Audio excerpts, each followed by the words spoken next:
오늘은 우리 귀한 우리 교회에서 후원하는 우리 모유종 선교사님 모시고 귀한 말씀 또 선교 보고 듣는 시간 갖도록 하겠습니다. 우리 교회뿐만 아니라 우리 약수교회, 문화교회, 염천교회, 홍익교회 이렇게 네 교회가 오래전부터 우리 북인도 러크나우라는 곳에서 우리 모유종 선교사님 후원하고 파송하면서 함께 기도로 사역하고 계십니다. 우리 여러 가지 어려운 상황 가운데서 사역하고 계시는 우리 모 선교사님 오늘 이 자리에 모실 수 있어서 참 감사하고요. 모 선교사님은 이제 내일 아침에 다시 사역지로 돌아가시게 되는데 급하게 오늘 또 시간이 되어서 모시게 됐습니다. 아마 짐도 다 아직 꾸리지 못하셨을 텐데 우리 교회에서 오셔서 귀한 말씀 전해주시러 오늘 이 자리에 오셨습니다.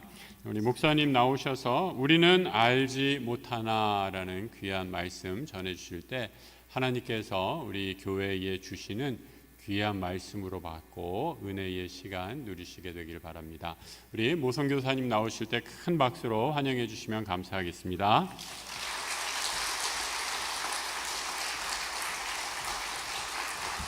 할렐루야, 반갑습니다.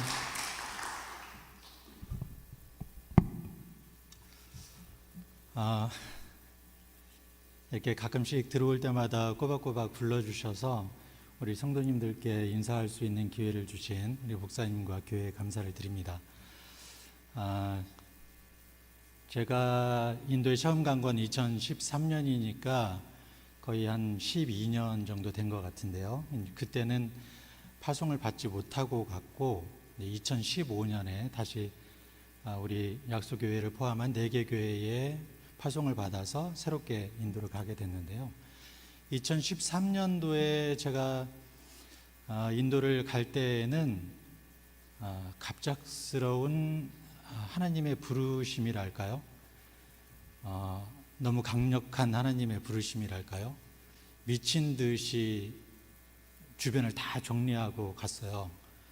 뭐 어디 후원교회 후원할 만한 데를 찾고 뭐 이럴 겨를도 없이 제가 가진 것들을 막 보험도 다 깨고 차 가지고 있는 것도 다 팔고 주변에 있는 돈이 될 수 있는 거는 다 이렇게 모아가지고 그렇게 해서 갔습니다.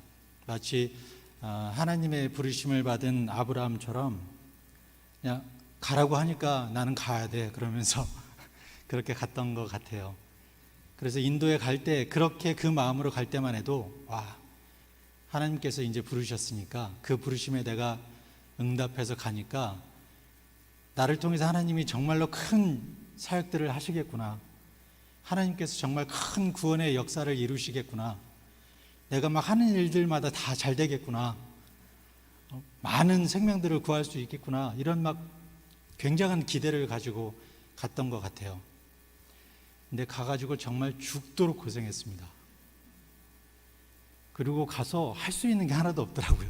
일단 말부터 안 되고 할 수 있는 거 하나도 없고, 이게 이 머릿속에 든 거는 있고 그런데 전할 방법도 없고 말도 안 되지, 거기 문화도 낯설지, 정말 고생을 죽도록 하고서 그리고 1년 후에 이제 여기 약수교회를 포함한 4개 교회와 연결이 돼서 다시 이제 한국에 와서 총회 훈련을 받고 다시 나가게 됐습니다.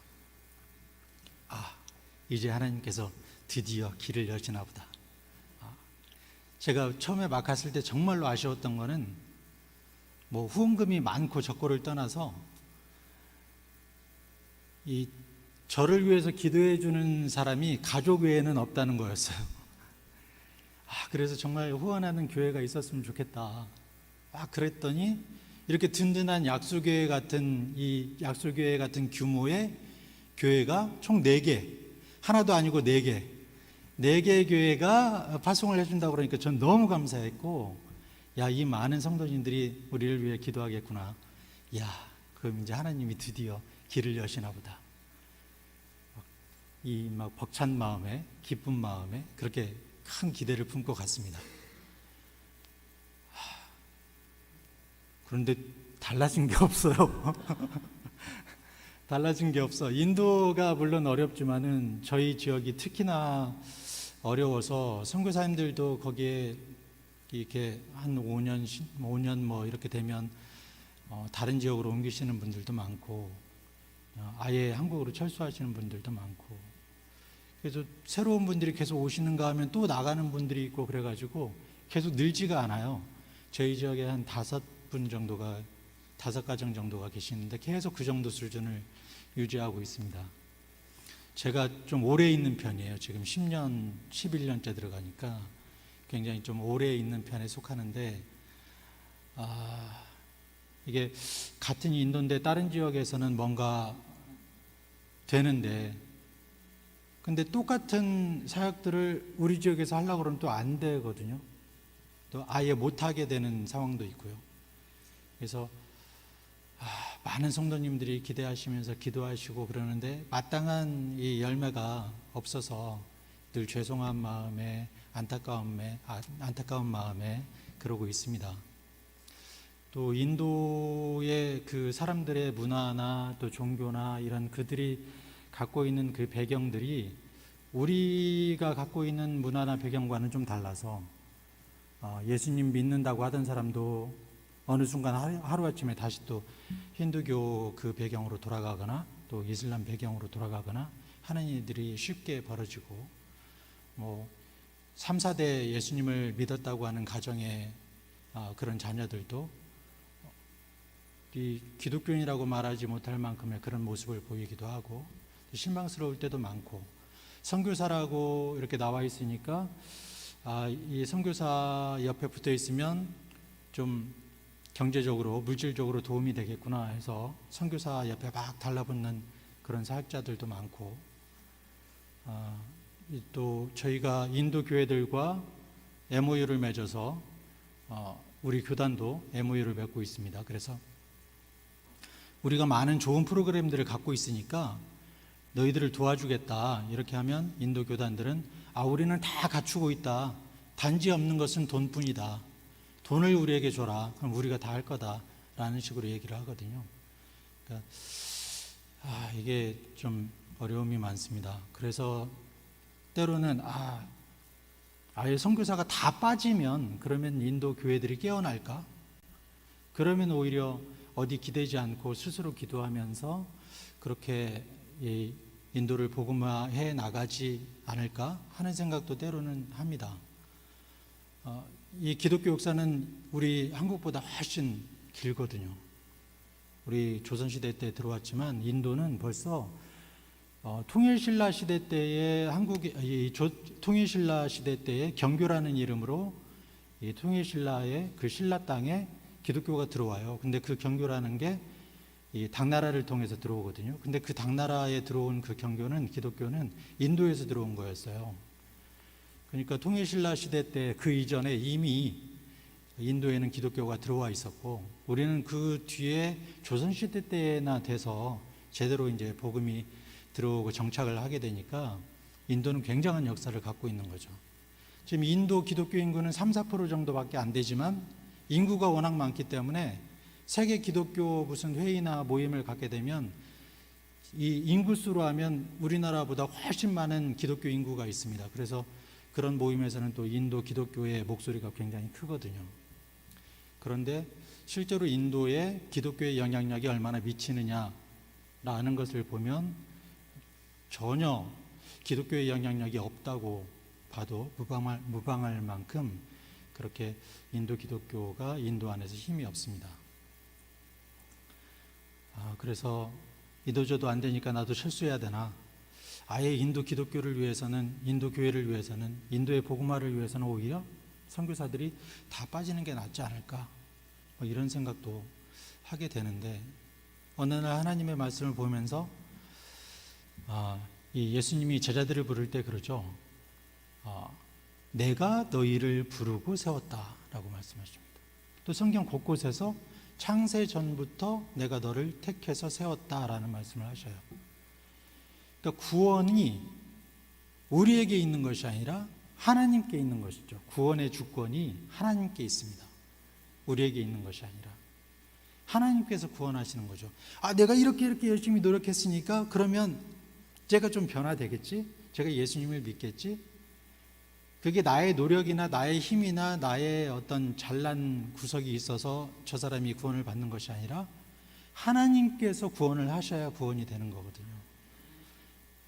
그래서 어찌 됐든지 간에 우리는 하나님의 부르신 그 위치에서 우리의 할 본분을 다 하면 되겠다라는 생각을 합니다. 그런데 그러면서도 느끼는 것은 제가 아까 말씀드렸죠. 이제는 하나님께서 일을 나를 통해서 하시겠구나. 이거는 저의 기대죠. 저의 짐작이죠. 만약에 제가 몇 년 동안 하나님께서 아무런 열매도 주시지 않을 거라는 것을 미리 알았더라면 생고생을 하지 않았을 수도 있겠다. 그때 열심히 다른 쪽에 능력을 키워서 몇 년 후에 있을 그런 사역들을 준비하고 있었을 수도 있겠다라는 생각도 합니다. 그런데 우리는 한 치 앞도 알지 못하죠. 우리는 사람들이 다 죽는다는 것을 경험을 통해서 알지만 내가 언제 죽을지 모르죠.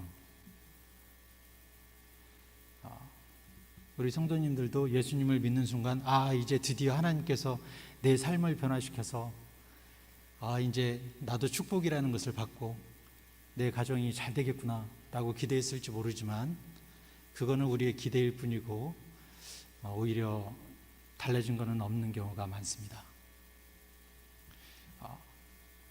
우리가 남들보다 예수님을 믿지 않는 사람들보다 조금이라도 먼저 하나라도 하루라도 아니면 1시간이라도 아니면 1분 1초라도 먼저 알 수만 있다면 그러면 기독교인들이 굉장하게 이 세상에서 잘 살 수 있을 텐데 라는 생각도 합니다. 때로는 내가 로또 발표하기 전 1분 전이라도 내가 번호를 다 알면 로또를 사가지고 선교하는데 크게 쓸 수 있을 텐데 이런 생각도 합니다. 그런데 우리는 똑같이 세상에 사는 다른 모든 사람들과 같이 아무것도 알지 못합니다. 내가 예수님을 믿기 전이나 믿은 후나 연약하기는 똑같습니다. 달라진 것이 없습니다. 단지 그 연약함 속에서 그 똑같이 주어지는 상황 가운데서 내가 그 상황을 어떻게 해석하고 어떻게 받아들이느냐, 그것이 예수님을 믿는 사람과 믿지 않는 사람들의 차이죠. 누군가는 불행함으로 여기고 누군가는 그 가운데서 하나님의 뜻을 찾고 또 하나님의 역사를 기대하고 하나님의 뜻대로 살아가려고 노력합니다. 우리에게 주어지는 인생은 똑같습니다. 예수님을 믿는 사람이나 믿지 않는 사람들이나 언젠가는 죽게 되고, 예수님을 믿으면 건강하게 살 줄 알았더니 예수님을 믿는데도 병에 걸리긴 마찬가지고, 목사라고 병에 걸리지 않는 거 아니고 선교사라고 아프지 않는 거 아니고 똑같습니다. 제 아내가 그러더라고요. 선교사가 아프면 덕이 안 되는데 왜 이렇게 아파가지고 그래서 다른 사람들을 만나지를 못하겠다. 특히 이제 사회생활을 하다가 사모가 됐으니까 아직도 예수님을 믿지 않는 친구들이 있는데 그들에게는 한국에 오면 내가 연락을 못하겠다. 내가 아플 때 내가 이렇게 아파라고 소식을 전하고 싶어도 혹시 어떻게 생각할까봐, 선교사가 어찌 아프냐 이런 소리 할까봐 만나지를 못하겠다라는 얘기도 하는데, 우리는 예수님을 믿거나 믿지 않거나 똑같이 연약한 사람들이어서 누구에게나 다 똑같은 고난과 고통과 어려움들이 닥칩니다. 그런데 예수님을 믿는 사람과 믿지 않는 사람들에게 다른 눈에 보이는, 눈에 띄는 확연한, 물론 믿지 않는 사람들 눈에는 보이지 않을 수 있지만 확연히 다른 것이 있는데, 그것은 나는 알지 못하지만 나를 알고 계시는 분이 계시다는 겁니다. 그분이 하나님이시죠. 그리고 우리의 연약함 가운데서 우리를 위해서 기도하시는 분이 계시는데 그분은 바로 성령님이십니다. 우리가 너무 큰 어려움에 처하게 되면 기도조차도 안 나올 때가 많잖아요. 기도해야 된다는 거 알지만 기도조차 안 나올 때가 있습니다. 또 거기서 더 나가서 하나님이 오히려 원망스러울 때도 있죠. 그러면 어떻게 기도를 합니까? 기도를 해야 되는데 기도가 안 되죠. 그럴 때 우리에게 도깨비 왕망이 같은 존재가 계시는데 성령님이시죠. 믿지 않는 이들에게는 없는 성령님이, 우리는 연약해서 기도하지 못할 때 성령님께서 기도를 하십니다. 사실 이번에 한국에 들어온 것은 제 아내가 암에 걸려서 들어오게 됐습니다. 목사님을 통해서 혹시 알고 계시는 분들도 있을 수 있겠지만은 제 아내가 조금 가슴이 좀 이상하다 그래서 그러면 한국에 들어가서 검사를 해봐라 그래서 아이를 딸려서 보냈거든요. 아내가 열심히 네이버 뭐 이런 거 검색하더니 암인가 봐, 암이래. 뭐 그래서 아이 무슨 암이야, 설마 그러겠어. 그러고서 보냈는데 급하게 빨리 검진이 되는 병원을 찾아서 그래서 검진을 받았는데 아내한테서 전화가 왔어요. 그래서 전화가 왔는데 첫 마디가 나 죽나 봐. 철렁하더라고요. 나 죽나 봐. 그리고 막 전화 속에서 저쪽 수화기 너머에서 막 흑흑거리는 그 울음을 참으면서 막 흑흑거리는 소리가 들리는데, 와, 이게 갑자기 머리가 하얘지면서 하나도 아무런 생각도 안 나는 거예요. 이 충격과 당혹감과 아무 생각이, 한동안 아무 생각이 없다가 아무 말도 위로를 해줘야 되는데 아무 말도 못하고 있다가 괜찮을 거야. 저도 어떻게 해야 될지 모르고 전화를 끊고 한참 있다가 안 되겠구나, 들어가야 되겠구나. 그래서 저도 급하게 따라서 한국에 들어오게 됐습니다. 선교사라고 병이 안 걸리는 거 아니니까. 그런데 목회를 하면서 주변에 많은 병에 걸리신 분들을 봐왔어요. 아프신 분들을 많이 봐왔고 암에 걸리신 분들을 위해서 기도도 했습니다. 근데 그게 내가 당하고 나니까 이게 또 다른 느낌으로 와닿더라고요. 암에 걸리신 분들이 이런 기분이었겠구나.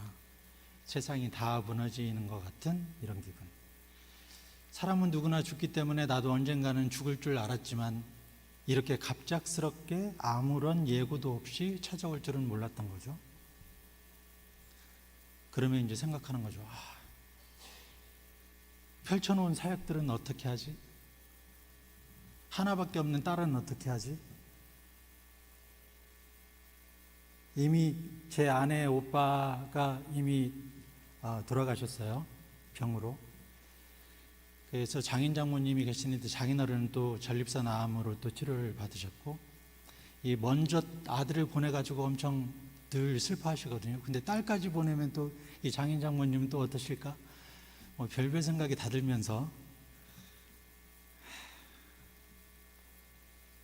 그래서 기도하자 그러는데 아내가 기도를 못하겠다 그러더라고요. 기도를 못하겠어. 기도가 안 나와. 근데 문화교회 선교관에서 머물고 있는데 바로 앞이 교회잖아요. 그런데 새벽 예배를 못 가, 아내가. 기도를 못하겠다는 거예요.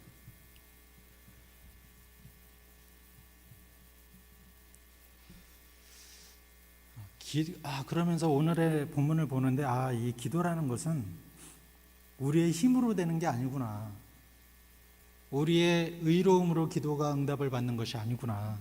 이게 결국은 기도라는 것은 하나님의 은혜로 완성이 되는 것이구나. 27절에 보면 마음을 살피시는 이가 성령의 생각을 아시나니 성령이 하나님의 뜻대로 성도를 위하여 간구하심이니라. 26절에는 우리의 연약함을 성령께서 도우시나니 우리는 마땅히 기도할 바를 알지 못하나 오직 성령이 말할 수 없는 탄식으로 우리를 위하여 친히 간구하시느니라. 우리가 기도 못할 때에 성령께서는 기도하시고 또 늘 우리를 살피시는, 우리의 마음을 살피시는 그 하나님이 우리의 마음을 살피고 계시다가 우리 가운데 계시는 성령께서 탄식하며 기도하시는 그 기도를 들으시고 우리의 필요를 따라 그 기도에 응답하셔서 채워주신다는 것이죠. 이렇게 제 아내가 이제 암 진단을 받았다는 소식을 듣고 우리 목사님들께 소식을 전해드렸어요. 그랬더니 어느 날 이제 염천교회 목사님께서 전화를 주셨는데 어떤 권사님이 제 아내의 이야기를 듣고 기도원에 가셔서 금식 기도를 하셨다는 거예요. 그래서 저희가 이 네 개 교회에서 신앙생활을 한 것이 아니고 이렇게 선교사를 청빙할 때 지원해서 선교사가 되어서 이제 파송을 받았기 때문에 교회에 아시는 분들이 없어요. 제 아내 얼굴도 아마 기억을 잘 못하실 겁니다. 그런데 얼굴도 잘 모르는 이 선교사를 위해서 금식 기도를 하셨다는 얘기를 듣고, 이야, 진짜 마음이 지쳐서 기도할 수 없고, 이 찬양이 있잖아요. 눈물이 앞을 가리고 뭐 이럴 때에 누군가 널 위해 기도한다라는 그 찬양의 가사처럼 성령께서 기도하시고 또 성령의 감동을 받아서 또 우리를 위해 기도하시는 여러분들이 계시구나. 많은 감동을 받았고 제 아내도 또 그런 기도와 주변의 많은 관심을 통해서 힘을 얻고 그랬습니다.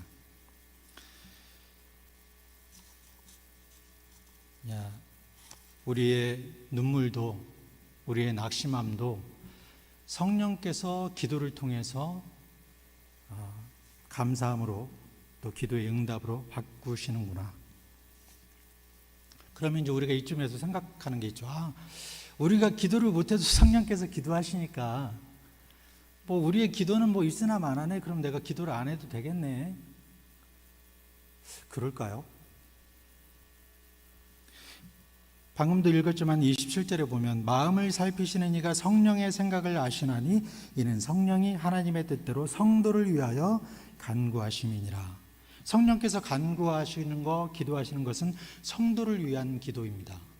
그런데 여기에서 성도라는 것은 말 그대로 해석하면 하나님의 거룩한 백성이라는 거거든요. 그리고 이 하나님의 거룩한 백성을 위해서 하나님은 그 성도의 마음을 살피십니다. 그러니까 성도가 하나님의 거룩한 백성이라는 그 정체성에 부합하려면 항상 하나님 안에 있어야 하고 하나님의 말씀에 귀 기울여야 하고 하나님 안에서 살아가야, 그래야 성도인 거죠. 그러려면 하나님과의 교제가 계속 있어야 합니다. 하나님과의 관계를 계속 유지하고 있어야 돼요. 근데 하나님과 계속 교제하는 방법은 기도죠. 그러니까 기도하지 않으면 성도라고 할 수가 없어요. 하나님 안에 있으려면 하나님과 계속 교제를 해야 되는데, 그래야 하나님 안에 있어야 성도라고 할 수 있는데, 그래야 그 성도를 위해서 성령께서 기도를 하시는데, 그러면 성령의 기도조차도 받으려면 우리가 기도를 해야죠. 그 기도가 잘못된 기도든 잘된 기도든 옳은 기도는, 바른 기도는 이렇게 기도해야 한다. 이러이러한 걸 꼭 기도해야 되고 이러이러한 순서로 기도해야 되고 하나님의 뜻을 구하는 기도를 해야 되고, 기도라는 방법도 아주 복잡한 것처럼 보이지만 우리가 기도를 잘하든 우리가 기도를 못하든 성령은 늘 우리에게 필요한 기도를 하십니다. 그런데 그 성령의 기도를 받으려면 우리가 잘된 기도든 못된 기도든 기도를 해야 된다는 겁니다. 그래서 사무엘은 이렇게 얘기하죠. 내가 너희를 위해 기도하는 기도를 쉬는 죄를 범하지 않겠다라고 말합니다. 거기에서 보면 기도를 쉬는 것은 죄라는 거예요. 근데 그게 일리 있는 것이, 기도는 하나님과의 교제잖아요. 하나님과 교제를 안 해, 성도가. 그러면 그건 죄죠. 그러니까 사무엘의 이 이야기는 정답입니다. 진리입니다. 기도를 쉬는 것은 죄예요. 내가 요즘 예수님을 믿고 참 착하게 살아, 그렇게 생각할지 모르지만 기도를 안 하면 그 자체로 죄입니다. 하나님과의 관계를 등한시하고 있기 때문에. 또 데살로니가전서 5장 17절에는 또 말씀하시죠. 쉬지 말고 기도하라. 쉬지 말고 기도하라.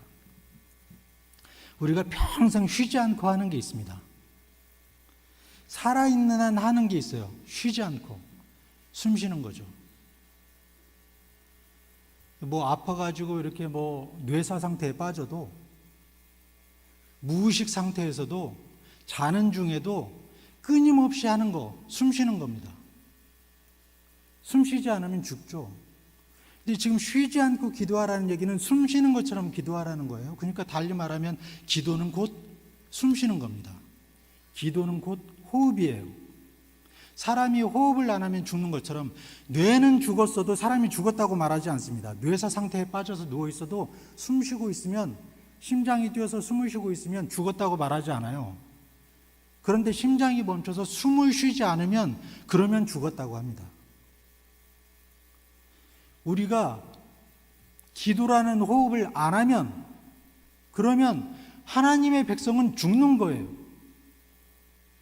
기도라는 호흡을 하지 않으면 우리의 영이 죽습니다. 육신은 살아있을지 몰라도 우리는 죽는 거예요. 살아도 산 게 아니죠. 성도가 기도를 하지 않는 것은 살아도 산 게 아니라는 겁니다. 그냥 걸어 다니는 시체인 거죠.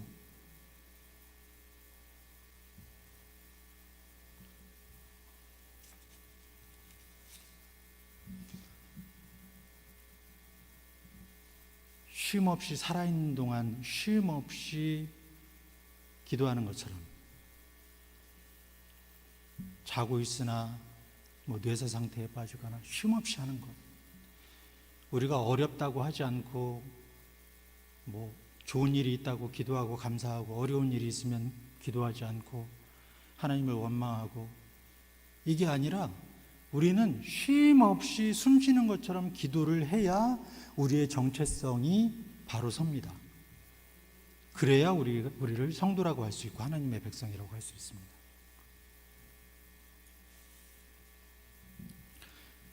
우리가 기도해야 하는 이유는 한 치 앞도 모르기 때문이죠. 우리는 연약해서 아무것도 알지 못한다고 오늘 본문에도 말하고 있지 않습니까?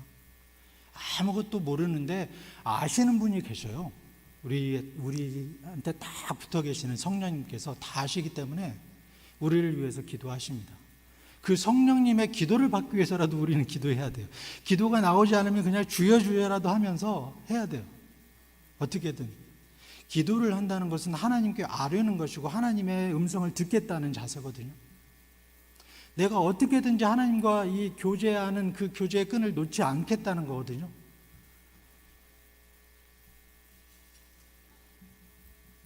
우리가 아무리 연약해도, 우리가 아무리 어려워도, 힘들어도, 기도가 나오지 않아도 그래도 무릎을 꿇어야 합니다. 죽을 수는 없으니까요.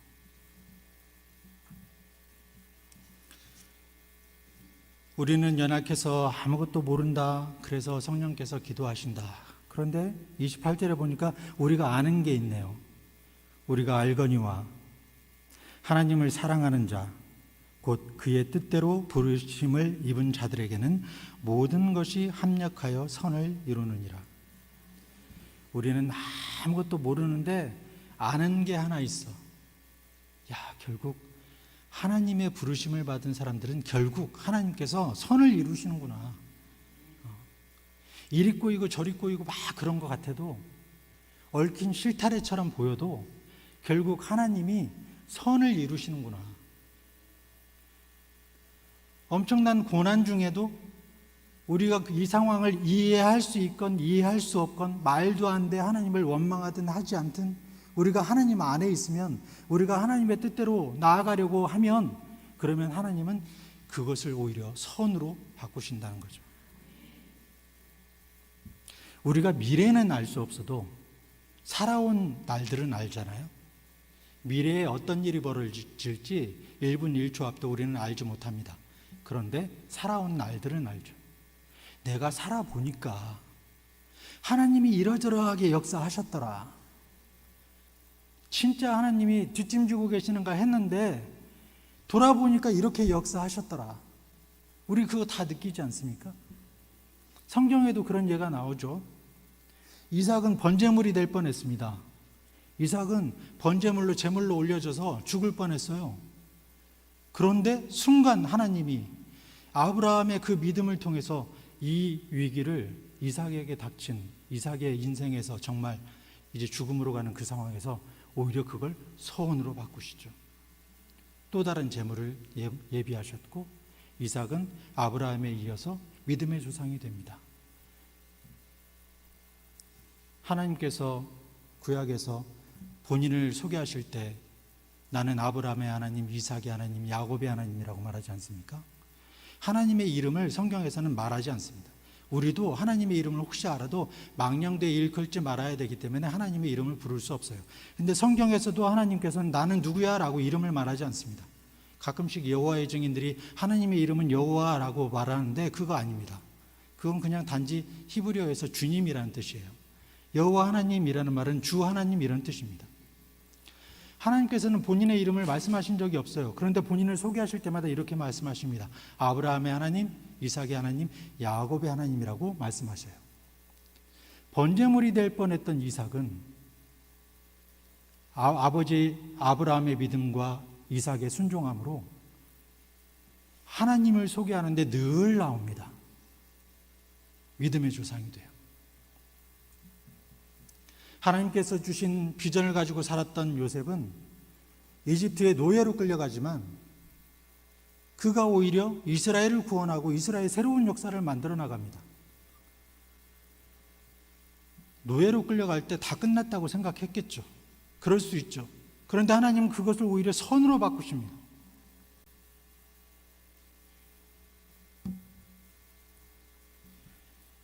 이러한 예는 많습니다.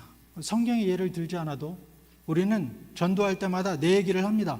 야, 내가 이러저러해서 예수님을 믿었어. 너도 한번 믿어봐.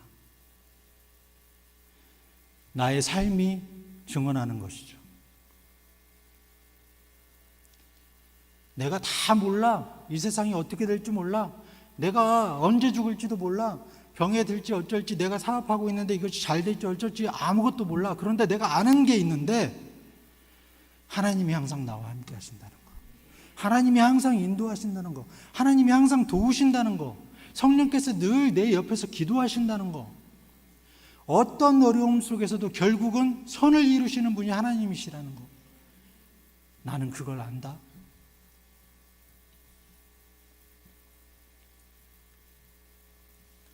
기억하십시오. 우리는 우리의 믿음이 아무리 좋을지라도 지금보다 믿음이 더 좋아질지라도 지금껏 그려왔던 것처럼 또 어려움에 닥치게 될 겁니다. 또 고난에 처할 날이 있을 겁니다. 누구처럼 나도 암에 걸릴 수도 있습니다. 그런데요, 그럴 때조차도 성령께서는 우리를 위해 기도하십니다. 하나님께서는 그것을 오히려 선으로 바꾸실 겁니다. 우리는 그것을 성경을 통해 알고 우리의 삶을 통해 합니다. 그러니까 기도의 끈을 놓지 마십시오. 이 기도는 생명줄입니다. 기도를 놓는 순간 우리의 성도의 호흡이 끊겨서 생명을 잃게 됩니다. 하나님은 우리의 마음을 늘 살피실 것이고 성령님은 늘 우리 곁에서 우리를 위해 기도하실 것이고 우리가 해야 될 일이 있는데 우리는 끊임없이 숨쉬듯이 기도하는 것입니다. 그러면 하나님께서는 분명히 우리 가운데서 모든 것이 합력해서 선이 되도록 역사하실 것입니다. 기도하겠습니다. 하나님 아버지 감사합니다. 단지 먼지와 티끌로 만들어진 우리이기에 우리는 늘 우리의 육신도 우리의 마음도 연약하여 수시로 넘어지고 쓰러집니다. 심지어는 기도할 힘도 없어 오히려 주님을 원망하기도 합니다. 그러나 주님은 항상 우리를 지켜보고 계시고 성령께서는 항상 끊임없이 우리를 위해 탄식하며 기도하시는 줄을 믿습니다. 하나님의 거룩한 백성인 우리는 오직 주 안에 있고자 끊임없이 쉼없이 숨쉬듯 기도하겠습니다. 그렇게 기도함으로 우리의 삶을 선으로 바꾸실 주님의 그 놀라우신 은혜를 기대하겠습니다. 오늘도 또 내일도 과거에 그러셨던 것처럼 우리의 삶을 선으로 인도하시고 역사하실 줄 믿습니다. 예수님 이름으로 기도합니다.